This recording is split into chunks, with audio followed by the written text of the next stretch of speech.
Mica چھٹا باب جو 16 آیات پر مشتمل ہے۔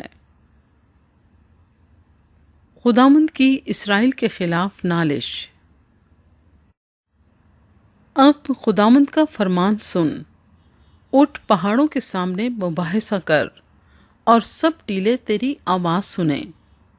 اے پہاڑوں اور اے زمین کی محکم بنیادوں، خداوند کا دعویٰ سنو، کیونکہ خداوند اپنے لوگوں پر دعویٰ کرتا ہے اور وہ اسرائیل پر حجت ثابت کرے گا۔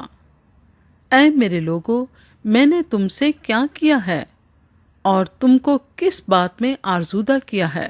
مجھ پر ثابت کرو، کیونکہ میں تم کو ملک مصر سے نکال لایا اور غلامی کے گھر سے فدیہ دے کر چھڑا لایا، اور تمہارے آگے موسیٰ اور ہارون اور مریم کو بھیجا۔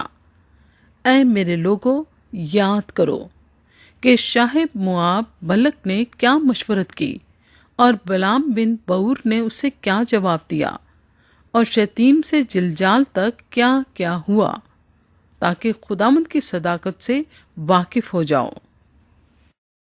خداوند کیا مطالبہ کرتا ہے؟ میں کیا لے کر خداوند کے حضور آؤں اور خدا تعالیٰ کو کیوں کر سجدہ کروں؟ کیا سوختنی قربانیوں اور یکسالہ بچھڑوں کو لے کر اس کے حضور آؤں؟ کیا خداوند ہزاروں مہنوں سے یا تیل کی 10,000 نہروں سے خوش ہوگا؟ کیا میں اپنے پلوٹے کو اپنے گناہ کے عوض میں اور اپنی اولاد کو اپنی جان کی خطا کے بدلے میں دے دوں؟ اے انسان، اس نے تجھ پر نیکی ظاہر کر دی ہے۔ خداوند تجھ سے اس کے سوا کیا چاہتا ہے کہ تو انصاف کرے اور رحم دلی کو عزیز رکھے اور اپنے خدا کے حضور فروتنی سے چلے۔ خداوند کی آواز شہر کو پکارتی ہے اور دانش مند اس کے نام کا لحاظ رکھتا ہے۔ عصا اور اس کے مقرر کرنے والے کی سنو۔ کیا شریر کے گھر میں اب تک ناجائز نفع کے خزانے اور ناقص و نفرتی پیمانے نہیں ہیں؟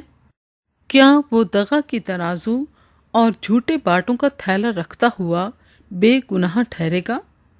کیونکہ وہاں دولت مند ظلم سے پر ہیں اور اس کے باشندے جھوٹ بولتے ہیں، بلکہ ان کے منہ میں دغاباز زبان ہے۔ اس لیے میں تجھے مہلک زخم لگاؤں گا اور تیرے گناہوں کے سبب سے تجھ کو ویران کر ڈالوں گا۔ تو کھائے گا پر آسودہ نہ ہوگا، کیونکہ تیرا پیٹ خالی رہے گا۔ تو چھپائے گا پر بچا نہ سکے گا، اور جو کچھ کہ تو بچائے گا میں اسے تلوار کے حوالے کروں گا۔ تو بوئے گا پر فصل نہ کاٹے گا، زیتون کو روندے گا پر تیل ملنے نہ پائے گا۔